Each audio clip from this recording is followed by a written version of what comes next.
paklausykit manęs, jeigu jau įsijungėt, gerbimieji, bent jau šitos laidelės paklausykit. Jeigu jums atrodo, kad kažkoks politinis ten įvykis pakomentuotas jums suteiks daugiau malonumo ir daugiau žinojimo, vargu. Šitas mano pasisakymas jums suteiks daug daugiau žinojimo, negu perklausyti 100 politinių paaiškinimų. O pasakyti noriu apie labai rimtą dalyką. Aš šiaip jau kalbu visą laiką rimtai, o šiandien aš kalbu labai rimtai. Ir atsimenu apie tos troškimus, aš jums šitą pasakysiu labai svarbaus. Vaikas būdamas labai norėjau vieną žaislą, atsimenu. Ir šlykščiai atsimenu šitą atvejį, nes aš vienintelį kartą kaulijau mamos.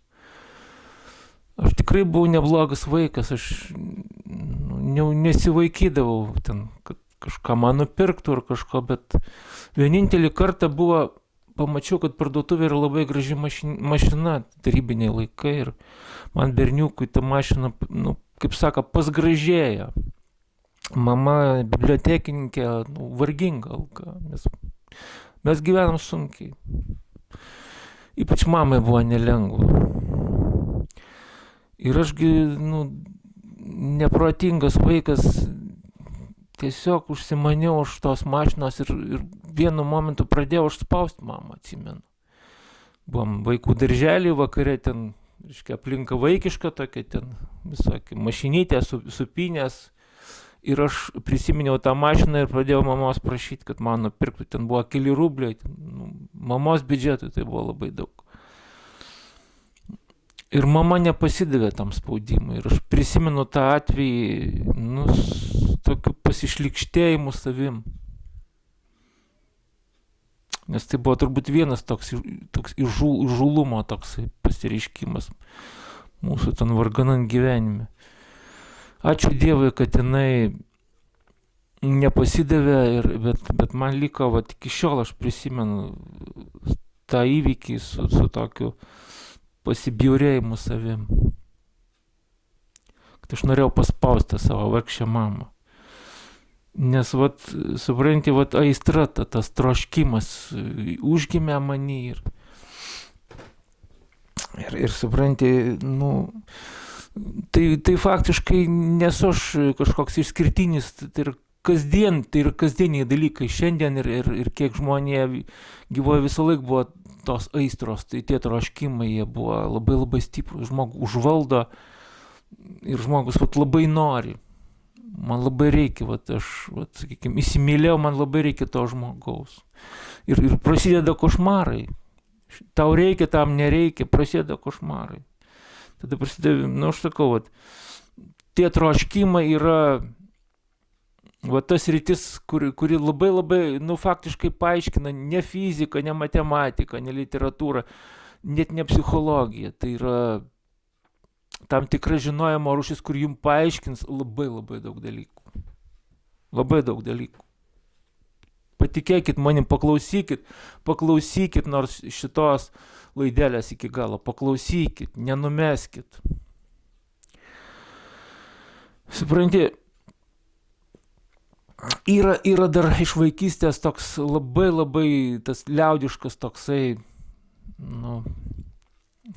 kaip patarlė, kaip palyginimas toksai apie žvejį, reiškia, ir babulką prie suskilusios geldos. Dieve mano, kokia fantastiška esmė yra šitos patarlės, šitos pasakėlės. Dieve, kokia fantastiška. Tiesiog, tai kaip pasakėlė kažkokia, tai vaikystėje mes ją girdėjom, kad, reiškia, sako, liksi prie suskilusios geldos. Aš negaliu jos nepakartoti, nes tai faktiškai tai toks kertinis, reiškia, vaizdelis, kuris paaiškina tau apie tave, apie žmoniją, apskritai apie gyvenimą, kas čia vyksta iš to pasaulio su tavimi ir kodėl vyksta. Tai žodžiu, siužetas yra primityvus, reiškia, biedna babulka, vargšė, kur atrodo gailėtum sėdi nuliūdus prie, reiškia, neturi net vonios, neturi rūbam išskalbti, reiškia, gelda. Ir medinė, jinai suskilus, vanduo nesilaiko. Ir tas jos dėdukas, žvejys, senys, jis ateina, jam liūdna, jis norėtų pamatyti savo tai žmonai, nuvargusiai, gyvenimo suluošintai.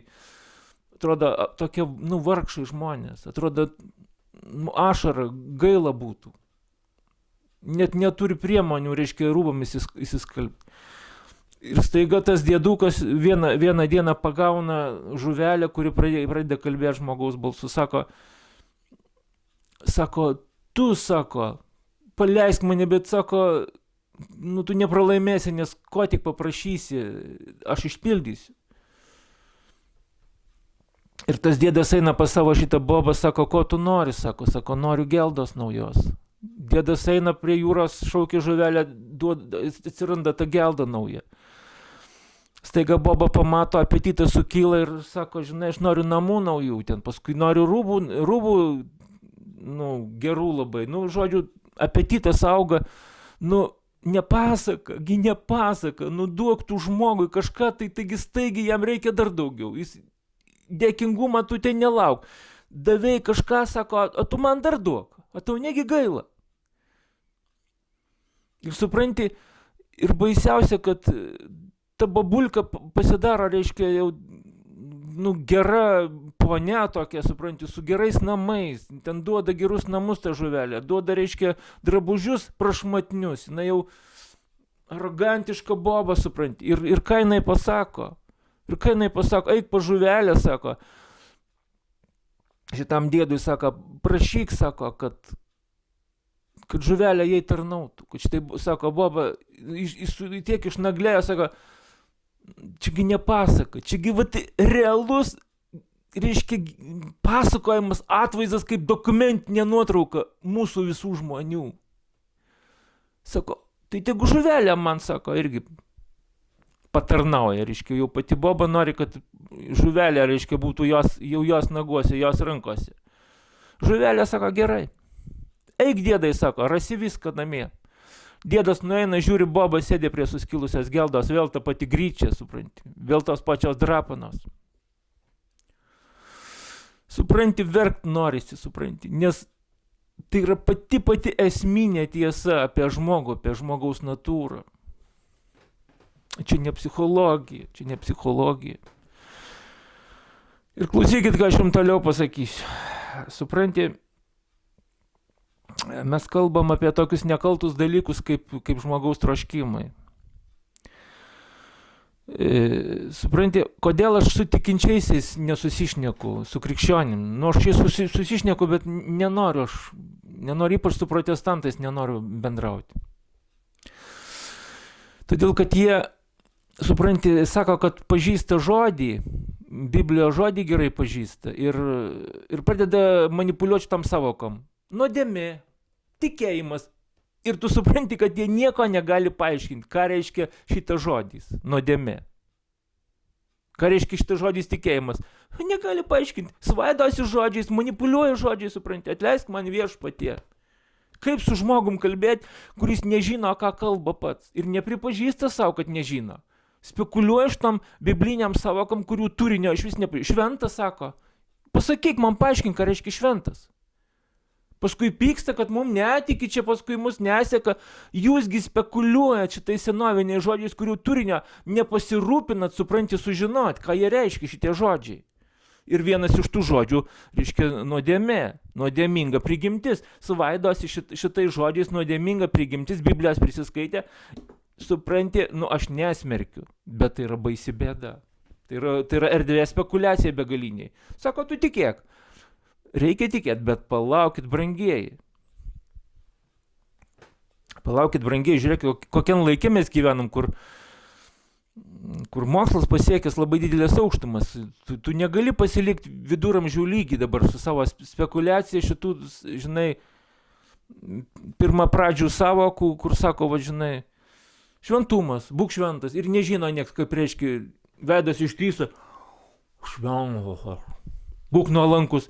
Suskysta, praskysta, jisai įsivaizduoja, kad nuolankumas tai praskydimas toksai, žinai, gerutis toksai. Supranti, jūs įsivaizduojat savokas, jūs nežinot, ką jos reiškia.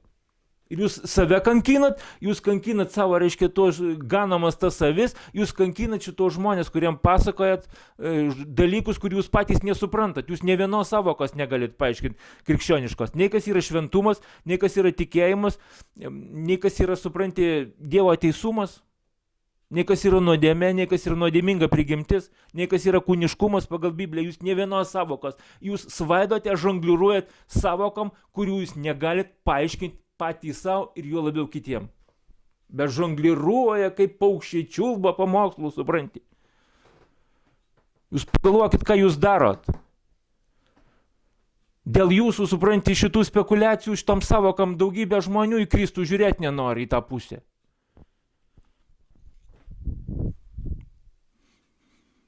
Vieną kart protą savo įjunkit.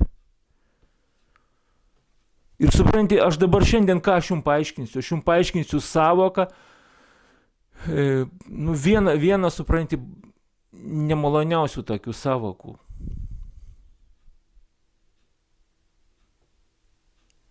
Ką reiškia aistra? Ką reiškia ta aistra? Arba troškimas, troškulys. Troškimai, pagal Bibliją, aistros. Ką reiškia biblinė prasme, biblinis turinys šito žodžio? Kodėl sako, kad tai yra kažkas neįtikėtinai netikusio? Kodėl krikščioniška tiesa, krikščioniški raštai aiškina, kad čia yra labai didelė problema žmoguje. Psichologai aiškina aistras kaip gerą dalyką. Kaip troškimus, kad tu kažko nori, reiškia, tu sieki, tu gyvas žmogus, tu kažko labai nori. Bet aš jums ką tik paaiškinau, kad aistra prabunda pas babulką, aistra prabunda, sako, man dar daugiau reikia, man, supranti, aš pažįstu žmogų, kuris vienas prie vieno, reiškia, šitos aistros jo apetitai kyla, aš nežinau, ką daryti. Duodi vieną, supranti, staiga, sako, duok dar daugiau. Aš nežinau, ką daryti, nes priemonių, nesupranta žmogus. Duodi, atrodo, padėkotų, nepadėkoja, sako, duok dar daugiau. Ir jokie aiškinimai nepadeda, jokie graudenimai, kaip sienon, supranti, stovi, sako, duok dar daugiau. Ir kaip tu jam duosi, kad, supranti, žmogus dėkingumo neturi, saiko jausmo neturi, aistra sukyla, staiga pamato, tai tugi gali, sako, duoti, tai duok dar daugiau. Taigi tu gali, tai ko tu neduodi. Duodi, paskui ateina vėl, sako, duok dar daugiau. Babulkė prie suskilusios geldos. Sako, duok dar daugiau. Man per mažai dar, supranti. Tai tugi gali, taigi duok, o kodėlgi tu neduodi? Ir tu supranti, ta aistra, tas baisus dalykas, tas noras žmogaus, tas geidulys, jisai neturi ribų, jis auga. Ir aš galvoju, kas čia yra, suprantit, kas čia yra? Atrodo, gimė žmonės, norėtgi gražu, norėtgi gerai, supranti. Ir aš galvojau, yra šventam rašte vis dėlto paaiškinimas. Pradžios knygoje, toks vaizdelis kaip iš pasakos. Iš pirmo žvilgsnio atrodytų, kad pasaka rašyta. Reiškia, Dievas pasišaukė savo, reiškia, kūrinį Adomą su Ieva, Adomą pasišaukė be Ievos, sakykime, ir sako, yra sodo medžiai pas tave, reiškia, rojaus sodė, sodo medžiai. Ir sako, yra ten gyvenimo medis sodo centre, nuo jo būtinai valgyk. Ir labai geras medis, geri vaisiai. Sako, bet yra dar ten šalia kažkur tai medis pažinimo gero ir blogo. Sako, nuo jo nevalgyk, nes mirsi. Žmogus nežino, ką reiškia mirti, nes jis nematė nei mirties, nei nieko ten. O gal žinojo, ką tai reiškia? Gal gyvūnai ten nusibaigdavo. Neparašyta pradžios knygai, ar turėjo gyvūnai pabaigą rojaus sodė. Ar išdvėsdavo jie, neaiškus dalykas. Iš kur galėjo Adomas žinot, ką reiškia mirsi, jeigu paragausi. Vaizdelis pasakiškas, bet būkit atlaidus, aš kaip tikinti žmogus daug metų tyrinėjau šitą situaciją, ten yra parašyta labai labai esminiai dalykai. Nežiūrint šito vaizdelio tokio, iš pirmo žvilgsnio nepatikimumo ir tokio naivumo. Ir aš galvojau, kas ten per vaisius, ten hrenovas tas vaisius, kas ten yra tas vaisius. Ir aš tada pagalvojau, palauk, tai turėtų būti narkotinė medžiaga.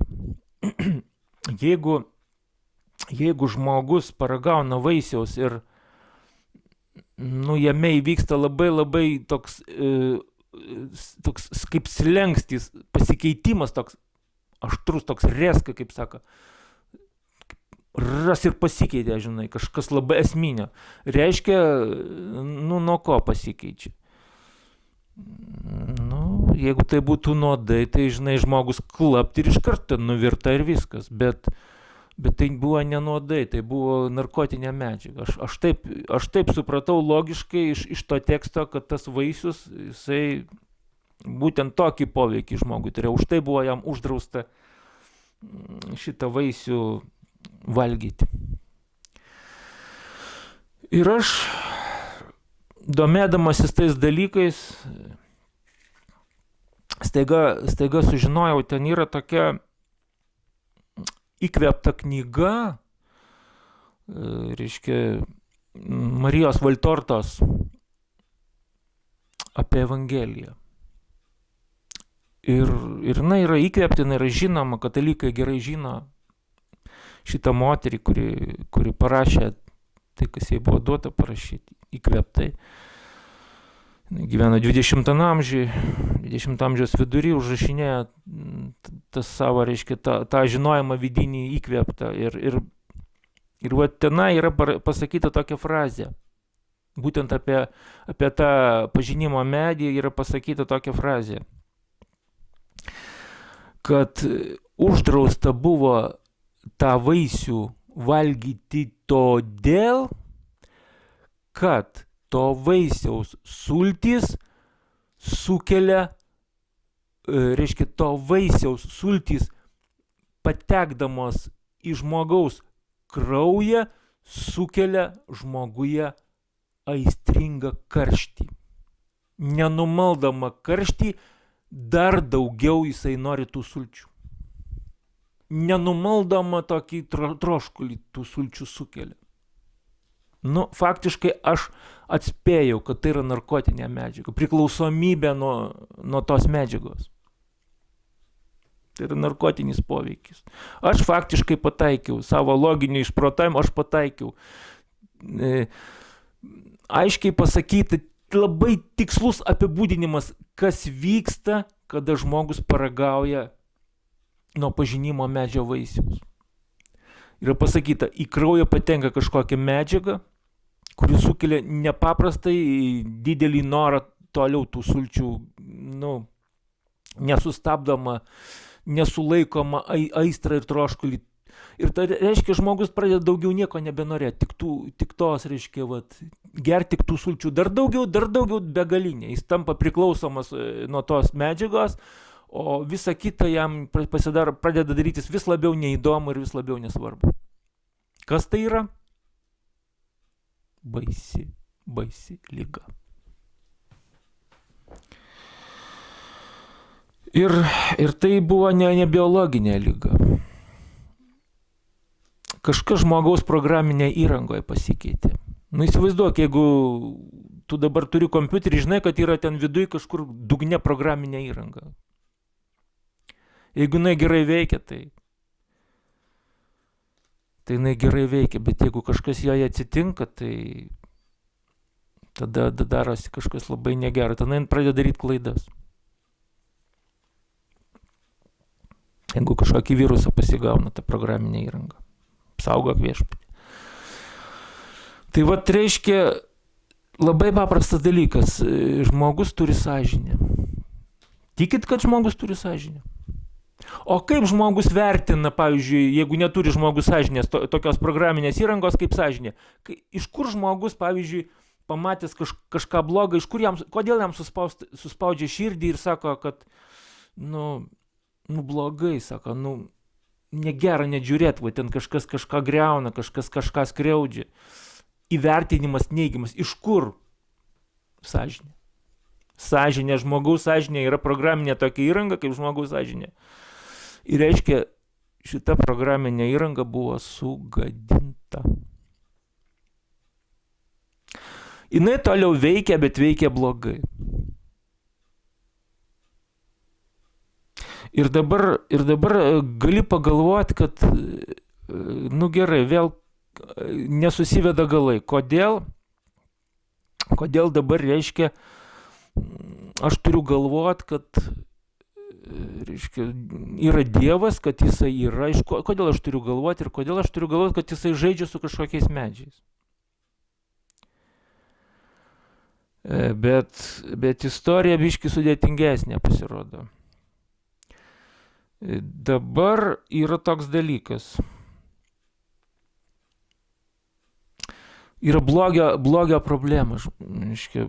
Ten Tarybų sąjunga sakė, kad kapitalistai blogi, Lietuva sako, kad rusai blogi, reiškia, bažnyčia sako, kad nusidėliai blogi, kultūra sako, kad banditai blogi, vaikai sako, kad mano kaimynas blogas, jis mane pastumė. Ir tas blogis yra personifikuojamas ir suasmeninamas, kad sukonkretinamas, sako, blogis tenai, a mes geri, ten blogis, a mes geri. Ir iš dalies tai veikia šitokia schema, bet jinai yra primityvi ir iš tikrųjų reikia kelti blogio problemą visai kitam lygmenį, nebe politiniam, nebe kultūriniam, bet teologiniam lygmenį.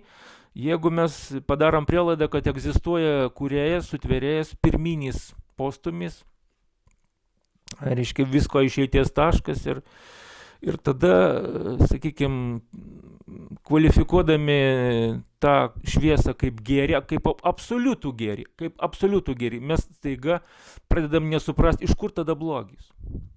Iš kur toks reiškinys kaip blogis. Ir tada yra krikščionybės teologinis labai tikslus ir aiškus paaiškinimas. Sutvėrėjas, būdamas absoliutus gėris, iš meilės sukuria būtybės panašias į save, angelus. Panašius į žmogų pagal išvaizdą. Bet tai yra angelai, kurie yra nematerialūs. Jų visa sandara yra tokia spindulinė, banginė sandara. Jie labai lakus tokie, labai paslankus, bet tai yra vis dėlto būtybės ir tobulo sutvėrėjo kūriniai iš pradžių irgi tobuli, idealūs. Bet kas atsitinka? Jie jau nėra absoliutus.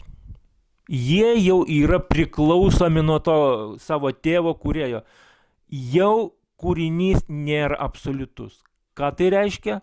Jeigu jis nėra absoliutus, jis jau gali sugesti. Jau yra galimybė, kad jisai sugenda, kad jisai suserga. Nes jis jau nebėra absoliutus tobulas, ten, reiškia, iš tų tobulų spindulių, bet jis jau neturi absoliutumo, absoliutaus gėrio nebeturi savį. Jis yra priklausomas nuo to gėrio, kuris yra Dievas, kūrėjas. Ir, reiškia, jau atsiranda galimybė jiems sugesti. Ir sugenda ne kūnas jų, ne tas spindulinis kūnas, bet kažkokia vidinė programinė įranga, kaip sąžinė, sugenda. Ir tas sugedimas toksai gaunasi, kad tas angelas nustoja mylėti savo sutvėrėją ir pradeda mylėti save. O taip kvalifikuojamas jo sugedimas. Jo žvilgsnis nuo tėvo, nuo sutvėrėjo pasisuka į save. Jis pradeda mylėti save, jis suserga savimylą. Kažkas jo programinė įrangoje pasikeičia. Ir sutvėrėjas kviečia grįžti savo sūnų, tai yra jo sūnus, tai yra angelai jo sūnus, jo vaikai. Jis kviečia grįžti. Grįžk pas tėvą. Ir suprantat, yra baisus dalykas. Šitam pasauliu, šitoje visatoje yra begaliniai baisus dalykas. Kada tu myli, tu negali priversti kito savęs mylėti. Tu negali priversti. Ir tu negali pykti, jeigu tavęs nemyli. Tai yra absurdiška. Išprašyta meilė, išmaldauta meilė, prigrasinta meilė, taigi jau nebe meilė, taigi, tai yra absoliutus prieštaravimas, absoliutus disonansas, kognityvinis disonansas, absoliutus neįmanoma išreikalauti meilės. Pati meilė savoka reiškia, kad tai yra savanoriškas, laisvas, reiškia, asmens santykis meilė, o ne išreikalautas, neprigrasintas, nelieptas. Ir viešpats nieko negali padaryti, sugrąžinti negali to angelą pas save. Jis negali jam jėgą priversti, kad tu mylėk mane, grįžk su meilė, jis kviečia, ta meilė kviečia, o tas angelas vis labiau myli save. Ta meilė, ta savimeilė tam angelė auga, pasirodo, jinai didėja. Ar gali viešpat sunaikinti savo kūrinį, tą savo vaiką sūnų? Negali. Nes jie sutverti irgi amžini. Jie irgi sutverti amžini, nelaikini. Vat gyvūnai yra laikini. Angelai yra amžini. Ir žmogus yra amžinas. Bet amžina yra žmogaus vidinė dalis, žmogaus siela, o žmogaus kūnas pasirodo laikinas, nes jis materialus. Angelai yra amžini. Ir Dievas tėvas jų net negali sunaikyti, nes jie yra amžini. Ir ką gali padaryti sutvėrėjas su tais angelais, jeigu jie nepasiduoda kviečiami mylėti. Per jėgą tu negali išreikalauti, kad jie toliau tolsta nuo savo tėvo, jie toliau kūrė savo filosofiją, kūrė savo tą gyvenimo erdvę kažkokiai tai vietai, tas angelų pasaulis, puolusių angelų pasaulis. Ir ką gali padaryti tėvas, vienintelį dalyką gali padaryti, apriboti juos. Atriboti kažkaip, uždaryti kažkokiai tai erdvėje, jis gali tai padaryti. Bet jis neskuba to padaryti, bet jisai sukuria žmogų. Vietoj to, kad jis tuos angelus kažkaip izoliuotų nuo kitų angelų, kurie liko ištikimi. Jis viešpats sutvėrėjas keistą sprendimą priima, jis sutveria žmogų.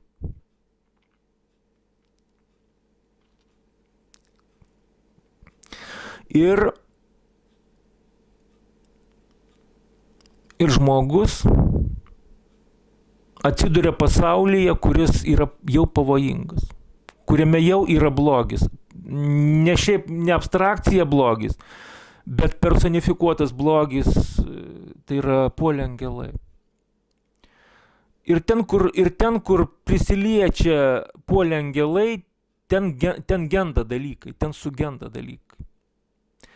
Ir tas medis, reiškia tas pažinimo medis, jau yra sugadintas. Ar jį sugadino angelai, ar kažkaip ten įvyko, bet jis jau yra ten sode.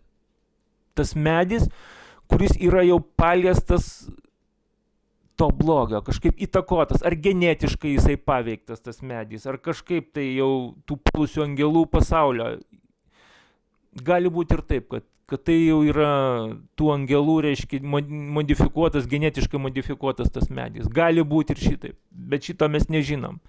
Kaip ten atsirado tas pažinimo medis ir viešpats jo nesunaikino.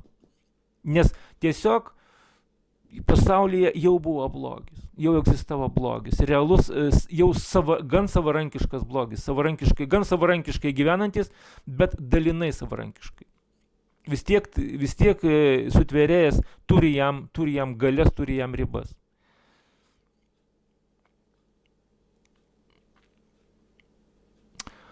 Ir žodžiu, žmogus, vargšas žmogus, jis atsiduria labai baisioj padėtyje.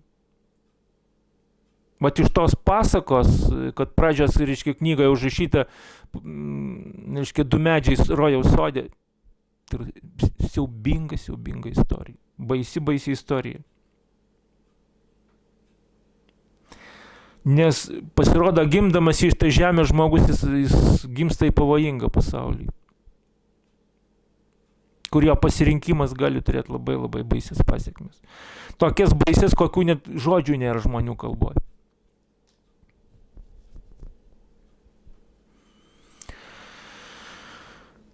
į žmogaus genetiką, į žmogaus prigimtį įeina nuodėmė, ta sugedusi prigimtis. Ir vat supranti, dėl ko aš pykstu ant protestantų, dėl jų spekulacijos šitam savokom. Vat aš norėjau įsiaiškinti, ką reiškia ta sugedus prigimtis, kai vadina, reiškia, Biblijoje šventame rašte sugedus prigimtis, ką jinai reiškia. Sugedus prigimtis reiškia labai paprastą ir aiškų dalyką. Sugedus prigimtis reiškia, kad žmogus yra aistringas ir jis nevaldo savo aistros. Vat klausimas, iš kur tas aistringumas žmogui nesuvaldomas, nesustabdomas. Va čia ir yra esmė, kad tai yra prieštarauja žmogaus protui, žmogaus sąžinė, tai prieštarauja. Iš kur prieštaravimas žmogaus viduje, žmogaus sąrangoje, kažkoks prieštaravimas, iš kur? Bandai suvaldyti kažkokią savo aistras, taigi bandai protų valdyti, o vat nesuvaldai. Supranti, pamatai, kad aistra, vat kaip alkoholikas, supranta, kad blogai, supranta, kad pinigus prapils, supranta, kad sveikatą prapils, supranta, kad, supranti, savo gyvenimo laiką, sveikatą prapils, vis tiek tiesiasi link buteliuką ranką. Kaip nors, žinai. Nesuvaldo jo protas, supranta, kad blogai daro. Aistra, supranti, troškulys jį traukia link to butelio, įpila, žiūri, pinigų jau nėra. Šeimos biudžeto nėra. Supranti, bėdas neįsisprendė, pridaugino bėdų. Čiaip netaip išsprendė, išlipė iš savo bėdos, algą gavo, supranti. Akį išvitroja, supranti, pamatė krautuvę butelį. Nieko galvoja daugiau nėra, ne apie maistą galvoja, ne apie nieką. Perka butelį. Perka butelį po to, kad išsikapstė iš tų bėdų, vos ne vos, ten žmona raudoja, vaikai nukentėjo, įsilaižė žaizdas. Tik gavo kitą algą, nieko daugiau negali galvoti, akis žvyžyba, supranti, aistra traukia protas, supranta protas, dalampački protas. Aistra traukia, jis perka butelį, pirmoje apie nieką negalvoja. Apie nieką negalvoja. Kas pasakykit tai ir koks psichologas jums paaiškins, joks psichologas jums nepaaiškins. Iš kur ta aistra nežmoniška, prieštaraujanti žmogaus protui, jo paties protas, supranta, kad blogai daro, bet jis nusispjauna į savo protą ir pasiduoda savo širdies aistrai, pasiduoda. Kas tai yra? Iš kur tas prieštaravimas? Žmoguje pasėta blogio sėkla. Jis nesuvaldo pats savęs. Sugedus prigimtis yra aistra. Dabar tu sakai, alkoholikai, išgydyk visus alkoholikus ir pasaulis pasidarys nuostabus. Iš kur pasaulis pasidarys, jeigu alkoholikas yra pati mažiausia blogybė šiandien pasaulyje. Tai yra pati mažiausia blogybė. Aš jums neveltui pasakiau apie bobutę suskilusią geldą, neveltui pasakiau palyginimą. Normalus, inteligentiškas, kultūringas žmogus turi dar baisesnės aistras, turi dar baisesnius geismus, dar baisesnius. Hitleris norėjo pasiimti turtus svetimo šalies, išnaikinti gyventojus ir apgyvendinti savais ten germanais. Nes turėjo didžiulę aistrą.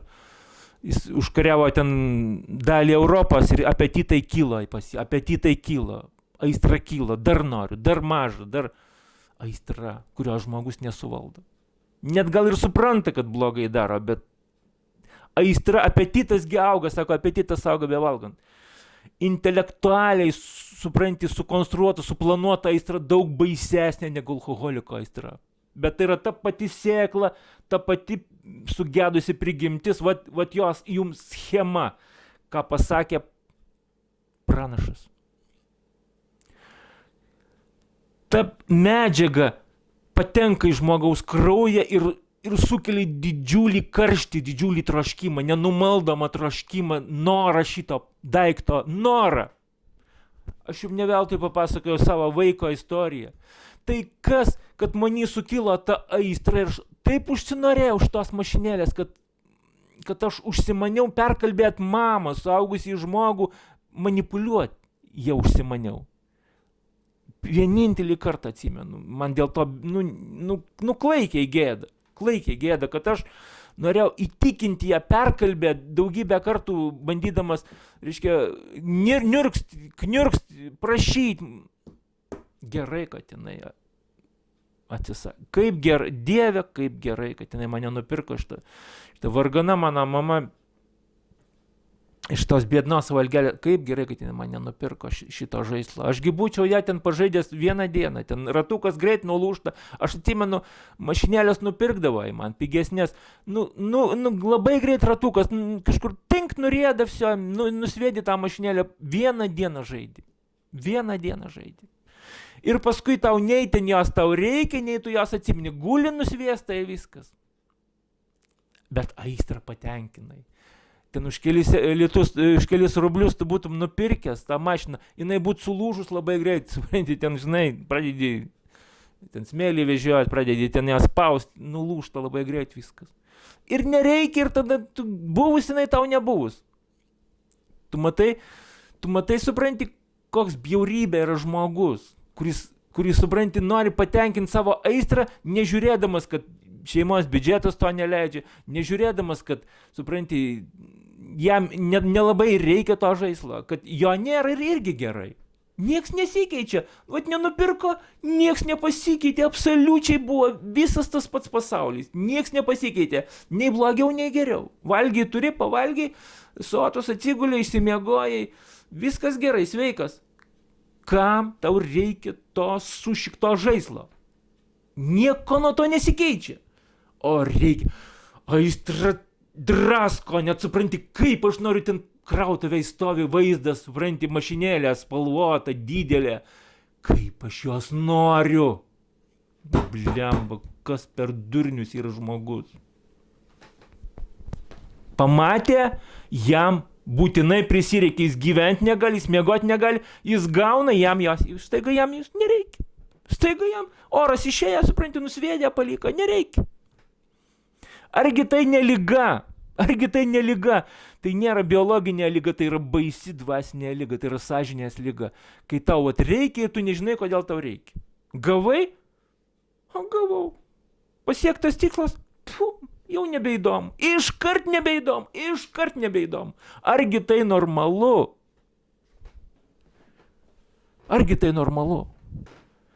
Ir šventas raštas sako, va kaip veikia ta nuodėmė žmogaus prigimti, ta kažkokia programulka įprogramuota žmogaus genetikoje. Nuo Adomo laikų viskas sako, aistra sukyla, protas nebesuvaldo.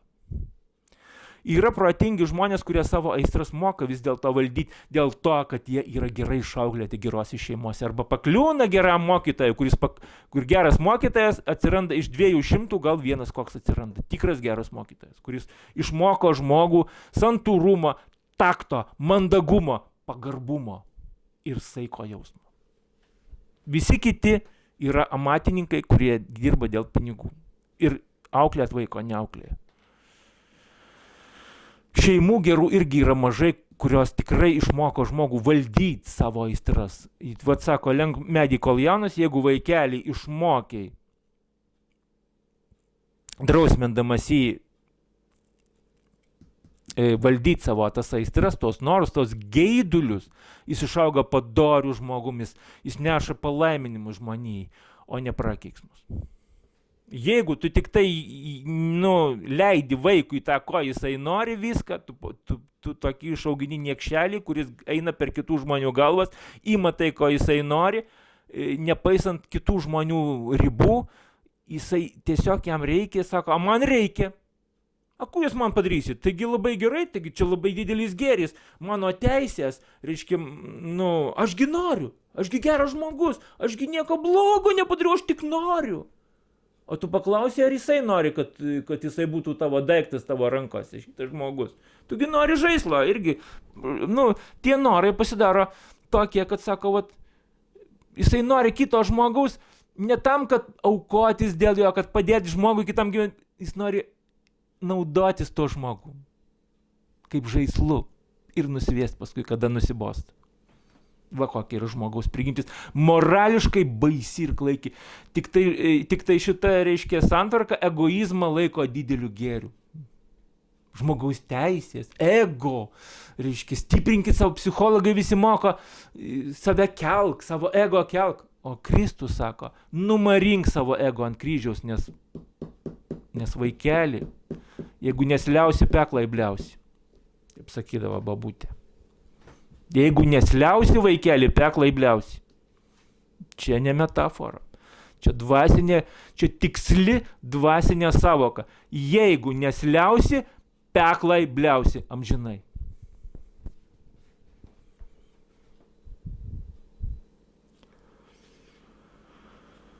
Jeigu žmogus nesutinka, kad viešpats sutvarkytų jo vidinį žmogų, jo aistras ir kad vestų žmogų ir tvarkytų, žmogus augina tą egoistą viduj savo, kuris nustelbia viską, kuris ima nežiūrėdamas į nieką, kuris nemyli nieko, myli tik save.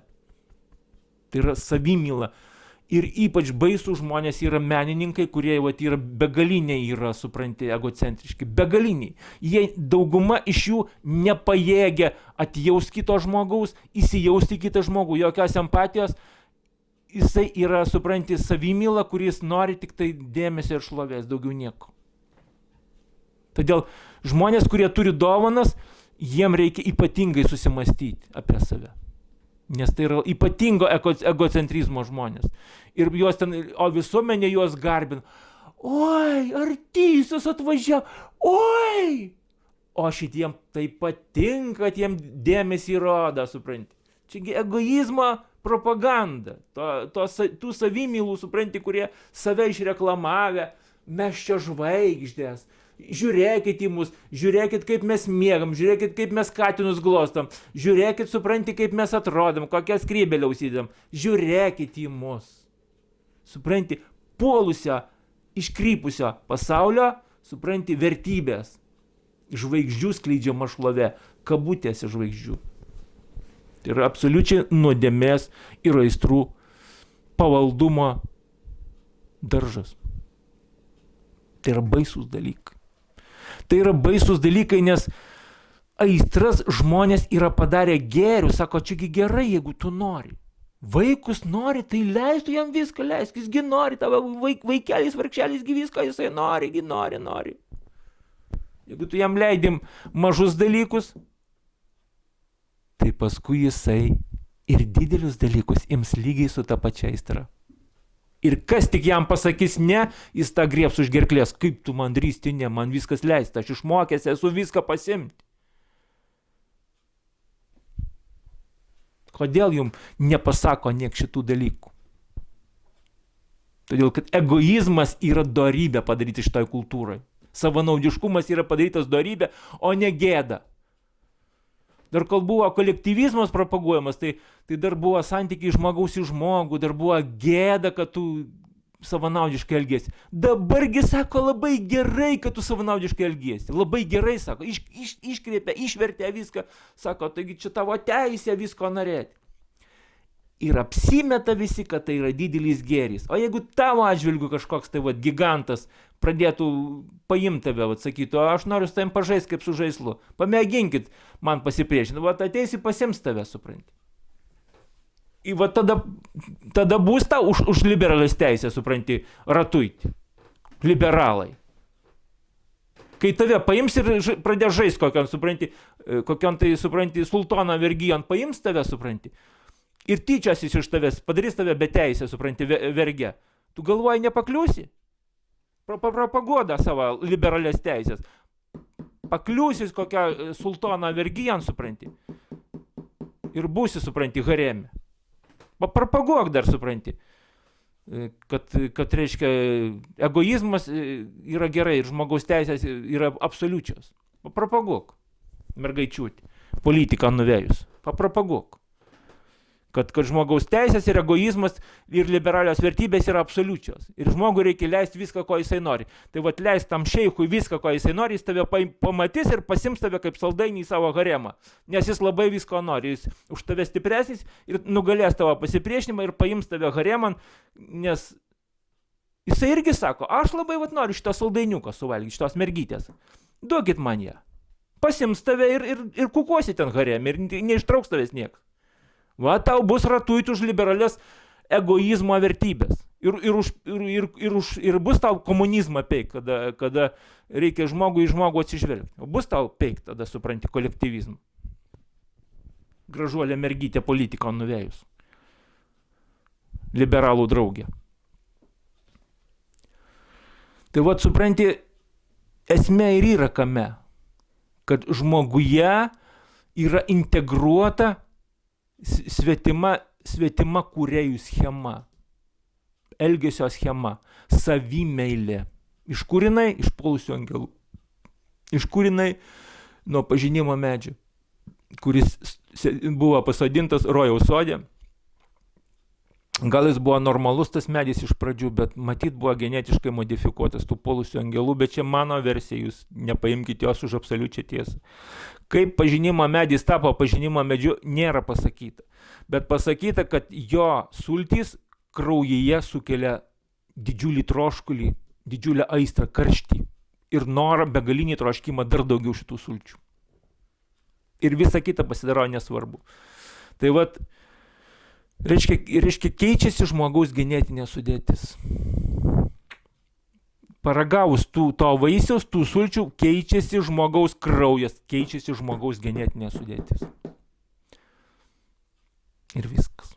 Ir Adomas pagadino savo sėklą.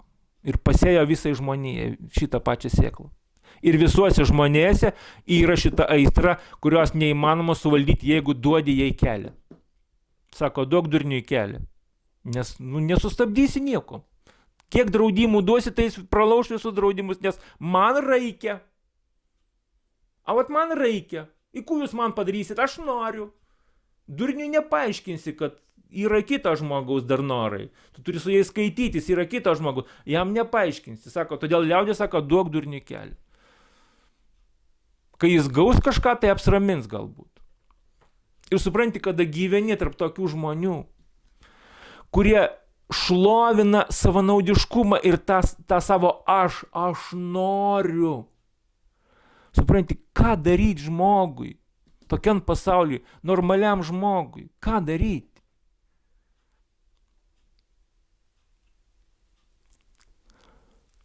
Kur aplink tave gyvena žmonės, kurie nesiruošia tau niekom padėti. Jeigu tu paprašai, tu žinai, kad tu nieko negali parašyti pagalbos, nes tu žinai, kad tau atsisakys padėti.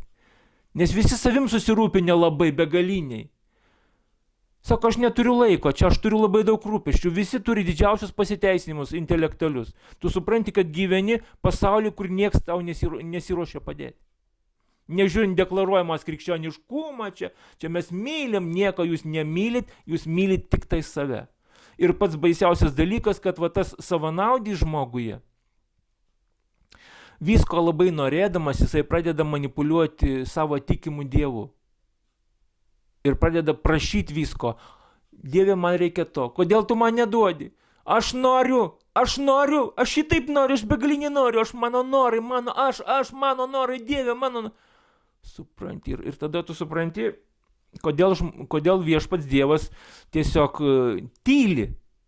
Dievas tyli ir savęs neatveria žmonijai. Didžiai daliai žmonijos jis savęs neatveria. Kodėl? Dabar įsivaizduokit paprastą dalyką, paklausykit manęs, tai yra labai labai svarbu.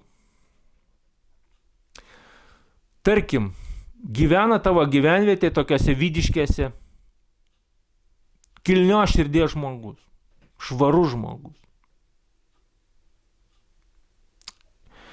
kuris yra tiesiog, morališkai doras žmogus ir neapgavikas, nemelagis, nesavanaudis. Ir supranti, jį pamato ten kažkoks gyventojas, reiškia, ir jisai panori su juom draugauti, su tuo šviesuoliu. Jisai užsimano draugauti su juo. Jis ateina pas tą šviesuolį, sako, aš noriu būti tavo draugu. Ką jam pasakys šitas šviesuolis? Ką jam pasakys? Kaip jūs galvojat? Jisai jam pasakys. Taip, draugaukim, sakys. Aš tau padėsiu čia, čia, čia. Ir tas žmogelis pradeda naudotis. Duok man pinigų, einam ten, man reikia kažką palaikyti, aš noriu sutvarkyti. Ir jis pradeda tampyti šitą šviesuolį, reiškia, savo reikalais. Kaip jūs galvojate, gražus vaizdas? Ar gražus vaizdas? Bet tai jūsų portretas. Ir dabar aš pasakysiu kitokį dalyką.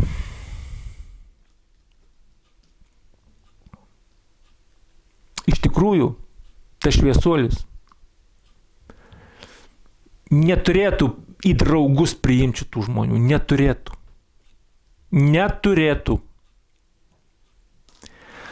Bet jeigu ateina pas jį žmogus iš šalies ir pareiškia, kad šviesuolį aš noriu su tavim draugauti, tu man patinki, ką turėtų pasakyti šviesuolis? Šviesuolis turėtų pasakyti, aš turiu aukštesnius tikslus negu tavo. Kilnesnius tikslus. Atsižadėk savo tikslų, gyvenkim dėl mano tikslų. Šviesuolis pasakytų, gyvenkim dabar kartu dėl mano tikslų, dėl mano reikalų, nes jie yra pranašesni už tavo savanaudiškus tikslus. Ar atsisakys tas žmogelis savo tikslų? Sakys, eik tu durniau, man nereikia nei tavys, nei tavo draugystės. Dėl ko šitam žmogeliui reikėjo draugystės su šviesuoliu? Dėl to, kad patenkint savo kažkokius poreikius. Ne dėl to, kad reiškia tik būti tikrų draugų. Ne dėl to, kad perimti dalį rūpesčių to šviesuolio. Jisai nesiruošia perimti dalies rūpesčių. Jis tik tai apie save galvoja, apie savo naudą, kad va žiūrėk šviesuolis, taigi man pamačius, jis paveš mane ir malkas padės paskaldyti, supranti, ir vaiką mane pažiūrės. O kada šitai šviesuolis sako, o tu man ką nors padėsi? Ai, tai aš neturiu laiko, aš čia mažas žmogus, čia tugi šviesuolis, tugi tu čia man privalai padėti. Tugi privalai, nes tugi geras žmogus, tu privalai man padėti. O tu žmogelį, ai, aš pilnas rūpesčių, man gyvenimas sunkus, pilna pasiteisinimų. Reiškia, tas iš savo pusės visiškai nesiruošia nei aukotis, nei pagalvoti apie šito šviesuolio asmeninius reikalus. Net nesiruošia pagalvoti. Net nesiruošia.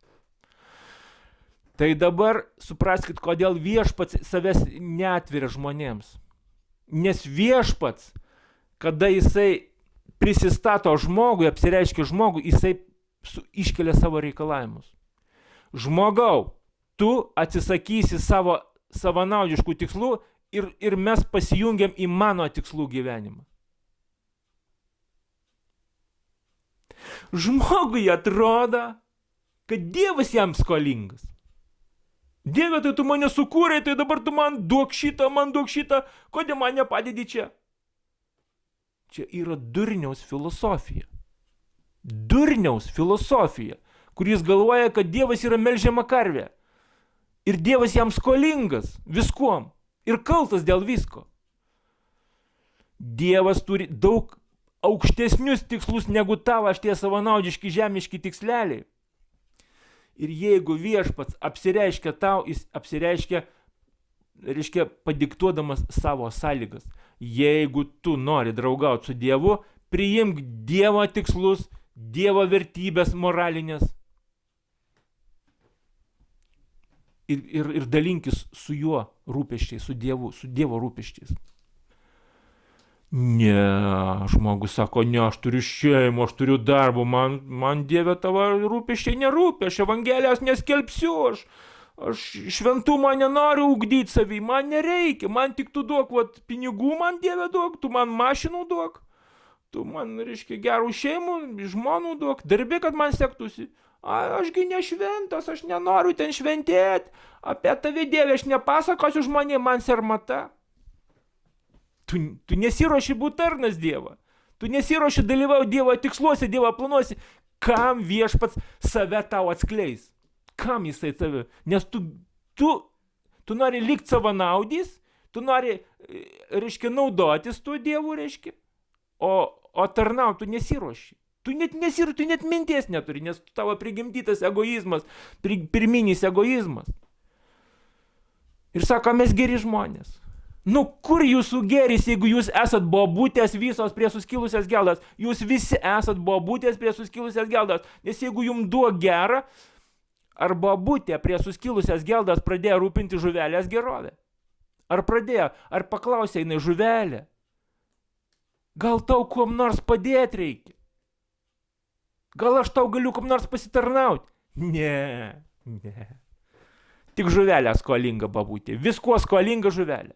O babutė žuvelė nieko neskolinga. Savanaudė babutė liko prie suskilusios geldos galiausiai. Žmogau tavo portretas. Žmogus, kuris nori išsaugoti savo ego, į ką jisai panašus?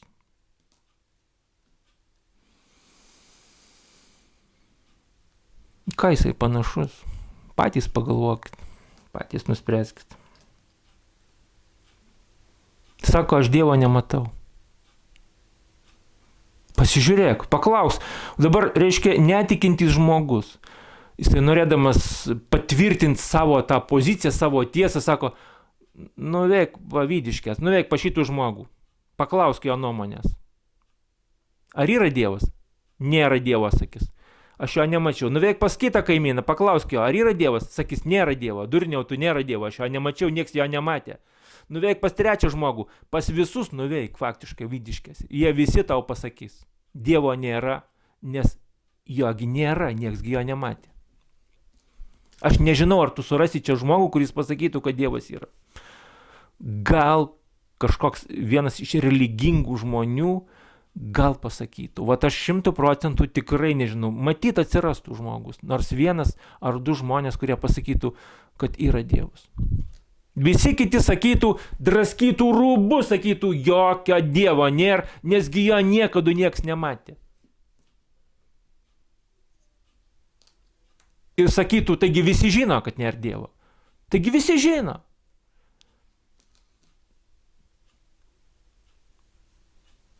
Argumentas. Tai yra argumentas. Kad jo nieks nematė ir žmogus, reiškia, šitą faktą, kad jis Dievo niekada nepatyrė, Dievo niekada nesuprato, jis tuo didžiuojasi. Sako, čiagi blaivus protas. Čiagi blaivus protas yra netikėt Dievu, yra, supranti, kad tu racionalus žmogus, tu adekvatus žmogus, tu vat nematai ir tu sakai, nėra, aš protingas žmogus. A, va šitas durnius fanatikas, sektantas, iš kur tai įsimyslė kažkas jį apdurnina, Joanas Toža sako, Joanas Toža jau tiki Dievu, iš kur čia tikėt, kai nieks Dievą niekada nematė, nieks tipą dati vienas sabo protingų savilaiko, taigi nieks iš ti negrįža. Eikit jūs vargšeliai. Vargšeliai jūs. Kaip gali kūrėjas save atvert savo buvimą jums parodyti, kai jūs nesiruošėt jam savo širdies atgal atverti, grįžtamai atverti, jūs nesiruošėt, jūs norit tik naudotis. Melžt kaip melžiama karvė tą amžiną šaltinį. Už tai Dievas net nesivargina jums save atverti. Už tai, kad jūs nesiruošėt priimti jo sąlygų. Jeigu tu eini su partneriu, tai tu supranti, tu susitari su partneriu. Jeigu tu drauge kažkokį biznį darysi, kad dalis yra mano norų, dalis yra partnerio norų.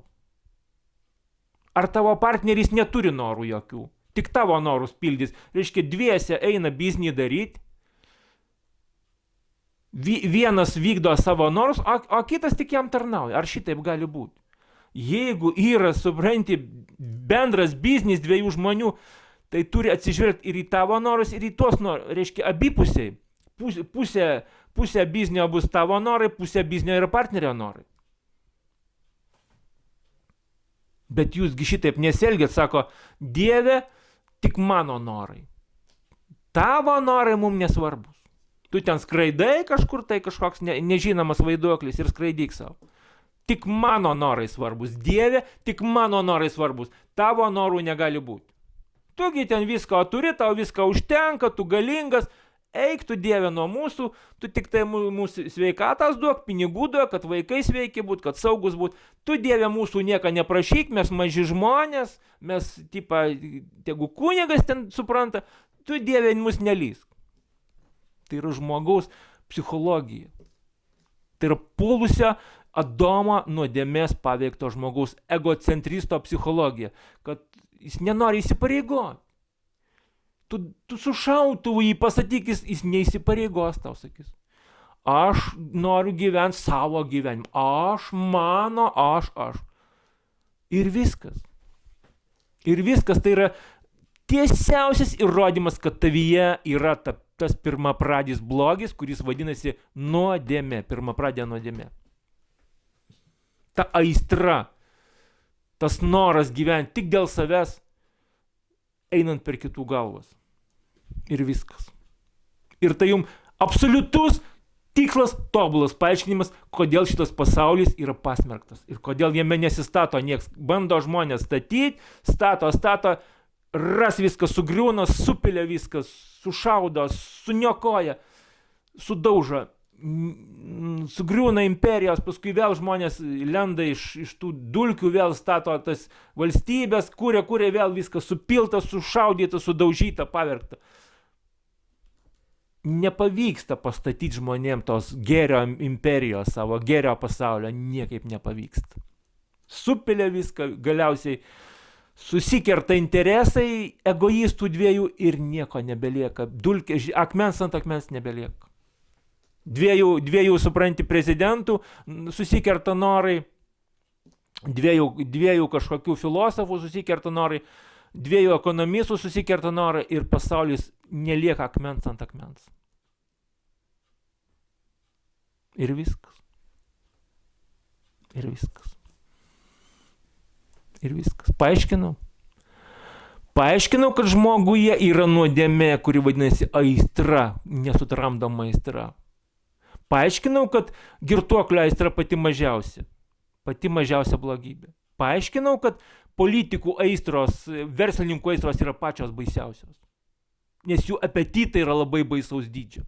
Paaiškinau, kaip veikia nuodėmė. Schemą paaiškinau. Dabar nenaudosit šitos savokos nuodėmė kaip tuščios savokos. Nenaudosit. Nes tiesiog pikta yra, supranti. Nuo tų manipulacijų religinių yra pikta. Aš esu racionalus žmogus. Man reikia savoką žinot, ką jos reiškia, jų turinį žinot.